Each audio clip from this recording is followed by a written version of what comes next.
2 days. Two deaths of iconic Hollywood actresses who were also mother and daughter. Debbie Reynolds died Wednesday at 84, one day after daughter Carrie Fisher's death. It's unclear why Reynolds died. She had complained of breathing problems, an unnamed source told the Los Angeles Times, but she was reeling emotionally from losing her daughter, who was 60. "She spoke to me this morning and said she missed Carrie," said Reynolds' son Todd Fisher. "She's with Carrie now." Reynolds' long career in entertainment. In late November, in an interview on Hawaii's Fresh Air, host Terry Gross spoke with Fisher about her mother. Though famous, the two went through the same evolution that many moms and daughters experience. It can be feisty during the teenage years, and maybe into a daughter's early 20s, but as the child ages, she begins to appreciate the wisdom, power and experience of the woman who, despite obstacles, raised her, lived as an example to her, loved her without condition. "I could appreciate, she's an immensely powerful woman. And I just admire my mother very much.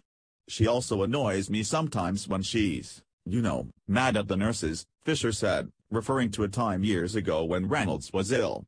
"But, she's an extraordinary woman, extraordinary." There are very few women from her generation who worked like that, who just kept a career going all her life and raised children and had horrible relationships and lost all her money and got it back again. I mean, she's had an amazing life, and she's someone to admire. Gross asked if Fisher admired her mother's strength and accomplishments as Fisher got older. "Oh, God, yeah. No, when I was a kid, I just thought she was someone who was telling me what to do. And I didn't want to do it." A Hollywood triple threat. Reynolds was one of Hollywood's biggest stars in the 1950s and 1960s. Born Mary Frances Reynolds, she was a bubbly singer, dancer and actress who starred in Singin' in the Rain and The Unsinkable Molly Brown. Gross asked Fisher in November what it was like being raised by a famous mother. "Well, I had to share her, and I didn't like that. When we went out, people sort of walked over me to get her. And, no, I didn't like it. I didn't like it.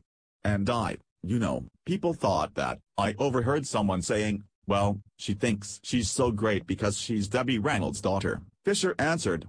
"And I didn't like it. It made me different from other people, and I wanted to be the same. I wanted to be, just no different than anybody else." About Singin' in the Rain, Fisher said she always liked it. "It's brilliant," she told Gross. "I mean, to do the transition from silent to sound is a brilliant time to focus on. And what was interesting to me is that there's 3 people acting in the movie then. It's 2 men and a female. And it's the same with Star Wars.